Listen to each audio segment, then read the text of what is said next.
Primeiro que a China de Mao Tse-tung ela criou as condições para que a China de 78 existisse.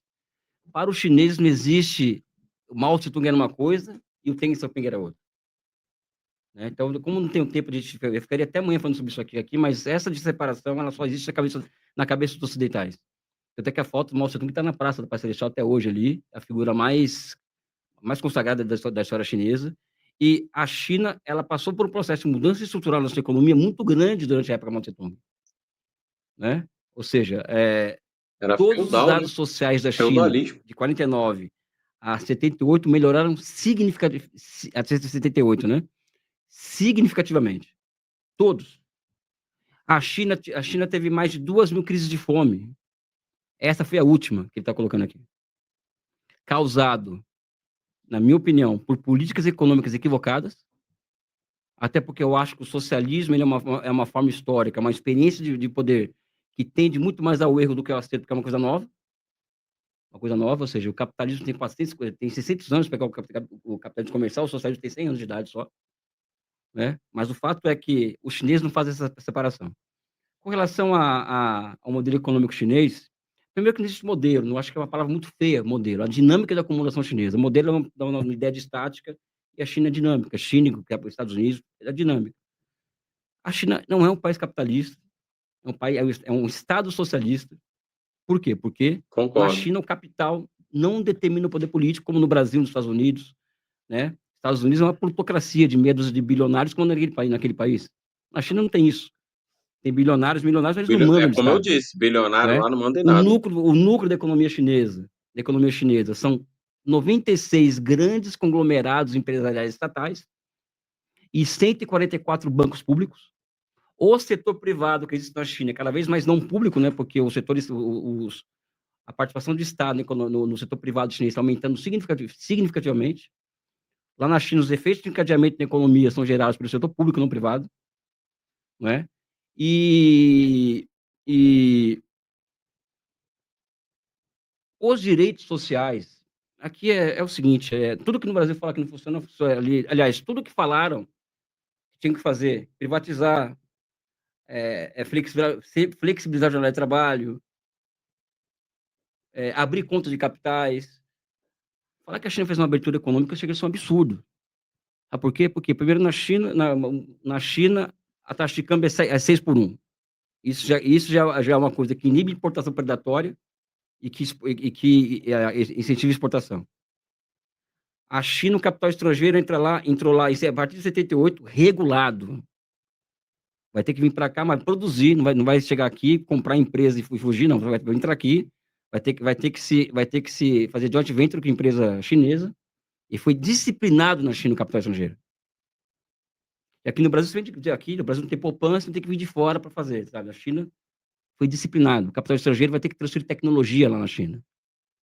Então, eu discordo abertamente que a China fez uma abertura comercial.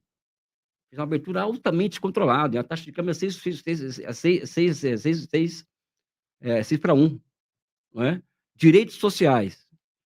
Eu volto a dizer aqui. Na China, também aqui no Brasil, não pode. Né? Nossos empresários eles são preocupados com... Né? Não pode ter escala 6 por 1 e tal, essa coisa toda. E não pode também salarial também. Né? Não é que o Léo defende aumento salarial, estamos falando dele não. Tá? Na China, os salários, pessoal, aumentam acima do PIB, da inflação e da produtividade do trabalho. Isso é inédito na história. Isso é inédito. E os direitos sociais, eles andam em uma curva ascendente,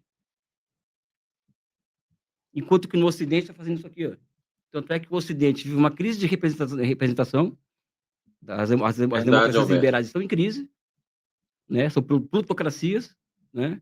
Em que os trabalhadores têm cada vez menos direitos, sociedades não coesas, enquanto a China é uma sociedade muito coesa. Muito coesa. Não acredite em mim, não acredite em mim, vamos para a China, vamos lá ver. Vamos andar pela China. Agora, em 2035, quando os chineses entregarem o que eles falam de um welfare state, ou um estado de bem-estar social com características chinesas, vai ficar muito claro, de que o socialismo chinês ele é a engenharia social mais avançada criada pelo ser humano, em todos os aspectos. em todos os aspectos. Porque eles fazem simplesmente o oposto do que falam para fazer aqui no Brasil. Fala-se muito, por exemplo, aqui no Brasil, de ambiente de negócio, né? Fala-se o tempo inteiro disso, né? Ambiente de negócio no capitalismo e no socialismo, goste ou não, é subsídio público para ciência, tecnologia e inovação. Hoje existe uma corrida para 65 tecnologias sensíveis, e a China está nessa corrida, à frente dela, com altíssimos subsídios estatais. E aqui, me desculpe, não tem lugar para o setor privado. Tem lugar para o setor privado, subsidiado pelo Estado. Estados Unidos é a mesma coisa.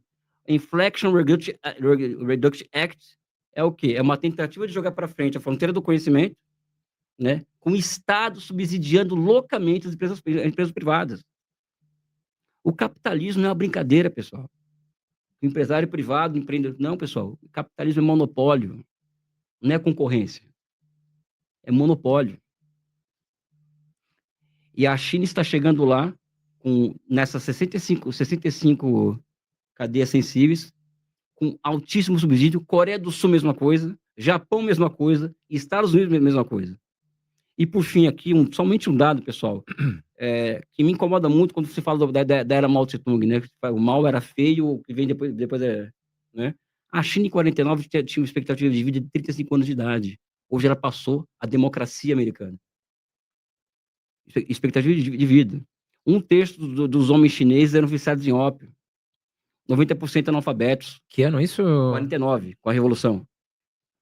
Ou seja, sob meu ponto de vista, provocando o Léo agora de forma sadia, o que a China fez entre 49 e hoje é a maior revolução democrática da história da humanidade. Pô, expectativa baixíssima, né? Não, 30 é a maior revolução democrática. Se você pegar Estados Unidos... 35 anos é muito baixo, Os né? Estados Unidos, na década de 60, era apartheid. Tinha negro e branco, não podia estar no mesmo lugar. Uhum. Na China, as mulheres e os homens já tinham direitos iguais na década de 60. Enfim, aí já... Vamos voltar para... Vamos seguir aqui o debate, Léo, quer então? falar alguma coisa? Elias agora deu coração, show, Léo, né, fala. galera? Elias agora deu show. Exatamente isso aí que ele falou. O Alberto está dizendo que nesse ponto concorda, é verdade. Sempre que ele. Eu gosto do trabalho do Elias, Alberto. O Elias faz análises muito lúcidas, sim. Tem hora que ele cai naquele idealismo, tem hora, mas ninguém é perfeito, né? Nem eu sou, nem ele é. Ninguém é, né?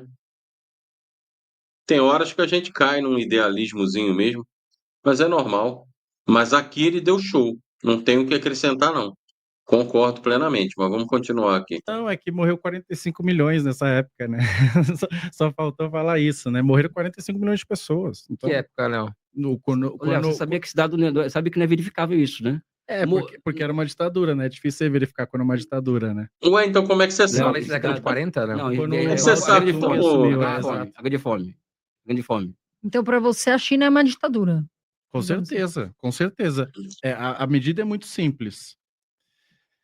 E tem uma história lá que o pessoal fala que o... Vocês viram que engraçado? O rapaz que está debatendo contra o Elias, que eu não conheço, se alguém conhece aí, falem aí no chat, galera. Eu não conheço esse cara aí que está debatendo com o Elias, confesso.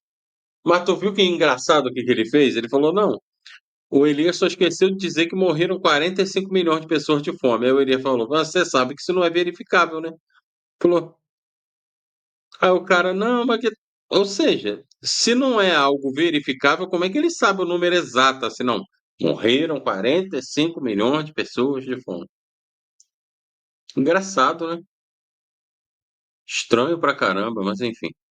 Um americano foi falar com um russo, né? Lá na época da União Soviética. E daí ele falou assim, eu posso chegar lá no meu país e falar, olha, o meu país está a condução do... Não concordo com a condução do governo que eles estão fazendo lá, eu discordo totalmente. E você? Falou pro russo. Aí o russo falou, eu também posso. Eu também posso chegar lá na Rússia, no Kremlin, e falar, olha, eu não concordo com a condução que eles estão fazendo lá nos Estados Unidos. É isso, entendeu?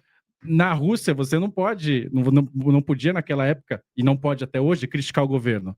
Na China não pode. Tem duas medidas que você tem que... Fala aí, meu amigo. Boa noite, Somar. Não, mudei, mas mudei no Zap. Tá lá, aparecendo. Só trocou. Só trocou porque tu mandou mensagem? Depois eu vou dar uma olhada lá. Valeu, professor. O Marlos está dizendo que o projeto econômico do mal não é o que o Elias defende. Ele deveria demarcar posição. Verdade, ô Marlos. Sinceramente, assim, ó, por mais que eu goste do trabalho do Elias, quando ele fala da época do Mao Zedong, ele é um pouco idealista, sim. Isso aí eu tenho que confessar. E não é só ele, não. Eu vejo vários sendo idealistas quando fala do Mao Zedong. Aí, quando vai para a experiência lá da União Soviética, muito idealismo em cima do Stalin. E eu não gosto disso, não, galera. Eu não sou idealista, não. Não aparece mais.